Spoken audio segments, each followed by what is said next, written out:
Jai Gurudev, and thank you for joining us today once again. Today we have with us an art of living expert and an officer of the Vedic Dhamma Sansthan. Again, today we'll be discussing about the Gaushala. We are at the Sri Gaushala, and today we are going to explore about its various aspects.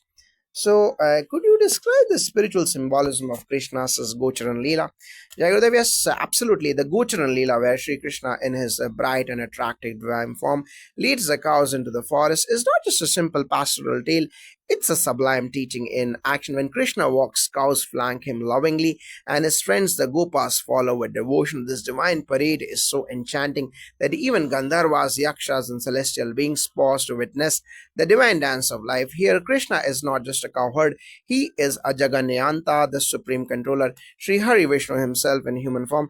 The very earth, the grass, the elements feel blessed by his feet, and according to our Puranas, many Siddhas and yogis took the form of grass just to get touched by his divine lotus feet. That's the very yearning of the soul for the divine touch.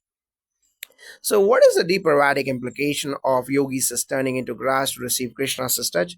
A very profound point. In the Vedic tradition, the earth is considered a mother, and every part of her, from rivers to grass, holds life force or prana. When realized sages become grass just to receive the touch of Krishna, it reflects the humility and depth of devotion in our spiritual tradition. This act echoes the central tenet of Vedanta, surrender and seva. Even the highest yogis know that a single touch of God is more valuable than eons of meditation. So they surrender their ego and form to become a blade of grass, silently receiving grace. This teaches us humility, devotion, and the greatness of bhakti. Krishna's flute of or bansuri plays a central role in these pastimes. Can you tell us more? Yes, indeed. When Krishna plays the bansuri, it is said even the elements air, water, fire pause. The vibration of the flute reaches the hearts of all beings, calming the mind, transcending language, and opening the soul. It is in that moment of divine music that the Gopas forget their hunger, the cows stand still, and the atmosphere becomes charged with Shanti. Then comes the beautiful tradition of Gopal Kala, where Krishna gathers all the food brought by the Gopas and distributes it lovingly and equally to everyone. No caste, no class, no separation, just pure belongingness. This is the living example of Vasudhaiva Kutumbakam, the world as one family. How does this Gopal Kala relate to modern teachings of equality and social harmony? The Gopal Kala is a lesson in universal love and equality in a world so divided by identity and status. Krishna shows us how to live in community. Every Gopa brought his own little tiffin, and Krishna mixed everything into one shared meal. Nobody felt mine or yours, just ours. That's the root of spiritual socialism, not imposed by law, but rising from prem or love and samarpan or surrender. Krishna's Leela inspires the art of living programs as well. His Holiness Gurudev Shishya Vishankati often says, belongingness is the cure to all suffering. That's what Krishna taught long ago on the fields of Vrindavan. Now, could you explain the transformation of Krishna into Vanamali? Yes, the moment of devotion from the Gopas after lunch and play. The children made garlands from wild forest flowers and joyfully offered them to Krishna. They placed him on his feet, neck, and head, adorning their beloved friend, and thus he became Vanamali, the one who wears the garlands of the forest. It's such a beautiful moment where bhakti meets simplicity. There is no elaborate puja, no rituals, just the purest love of children and the humility of the divine. In our Art of Living Satsangs, this emotional love and celebration is evoked through bhajans and seva. When you offer with love, it is accepted as divine. Tell us about the origin and spiritual relevance of the Gopashtami festival. Gopashtami is a sacred day when Krishna, around the age of 6, was officially given the responsibility to herd the cows. Not just calves, it is considered a samskara, a coming of age ritual acknowledging a new dharma in Krishna's life. The festival celebrates Gocharan Vidhi, the ritual of taking the cows to graze with reverence and discipline. In Mahabharata, this ties into Vasuvarasa, celebrated just before Diwali. On this day, cows and calves are worshipped, cleaned, and decorated. It's a gesture of gratitude, acknowledging that the cow nourishes both body and soul. Similarly, Bela Pola, or where bulls are worshipped, honors the animal as a co participant in human labor and agriculture. How can these Krishna Leelas be relevant to children and youth today? This is crucial. Today's youth are surrounded by gadgets, overstimulation, and competition. Krishna's Leelas are not just stories, they are character forming blueprints. When children hear of Krishna's love for cows, his playfulness, his inclusivity, his leadership, they naturally absorb susanskaras or good values, as Gurudev often says. Spirituality must begin in childhood. When Krishna becomes their role model, they learn empathy, leadership, devotion, and joy. Programs like Bal Chetna Shivir and Art Excel in the Art of Living help children internalize these values through games, stories, and meditative techniques. So, what is the universal message of Krishna's Gochran Leela for society? The message is simple and eternal leadership through love. Krishna led the cows not with a stick, but with his flute. He governed not by fear but by joy.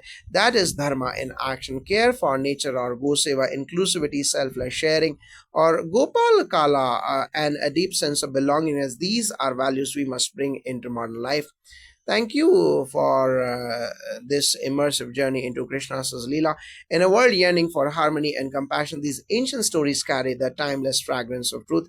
May we all walk with Krishna in the forest of our lives, leading with love and playing the flute of joy. Jai Gurudev. What is the spiritual significance of cows in Krishna's life and in Vedic culture overall? In the Vedic tradition, the cow is revered as Kamadhenu, the wish fulfilling mother. For Lord Krishna, the cow wasn't just an animal, she was divine family. He called her Gomata. Every part of the cow, milk, dung, urine, breath, is used for healing, agriculture, and spiritual practices in the art of living Sri Gaushalas. Inspired by His Holiness Gurudev Sri Sri Ravi Shankar Ji, we see the continuation of this ancient wisdom. Gaushala is not just cow care, it's a spiritual ecosystem where seva, environment, economy, and soul purification meet. When children serve the cows, they experience calmness. When elders worship cows, they receive abundance. That's the beauty of Krishna's legacy. Now, how do Gopashtami and festivals like Vasuvaras and Bela Pula promote dharma and environmental awareness in rural India? That's a beautiful question. Gopashtami and Vasuvaras are not only spiritual festivals but deeply ecological rituals in rural India. Life evolves around agriculture and the cow is central. When people decorate and worship cows and bulls during these festivals, it is their way of acknowledging nature. So, service Bela Puja, especially in Maharashtra, honors bulls who plow the land. They are bathed, garlanded, and given rest and sweets. This brings gratitude into everyday life, reminding us that progress must be symbiotic, not exploitative. When these festivals are revived and celebrated consciously, society automatically aligns with Sanatana Dharma, which is nothing but living in harmony with all beings. Now, how do these Leelas inspire in a transformation in a seeker or devotee? Leelas are not mere stories, they are coded meditations. When a seeker contemplates Krishna walking through the forest with cows gently grazing and birds singing, the heart quiets down. You move from the head to the heart. Each Leela becomes a doorway to Bhakti, Dhyana, and ultimately Advaita or oneness. In our satsangs, we often meditate on the image of Krishna playing the flute, and suddenly the noise of the world fades. You are transported into Vrindavan, not outside but within your own being.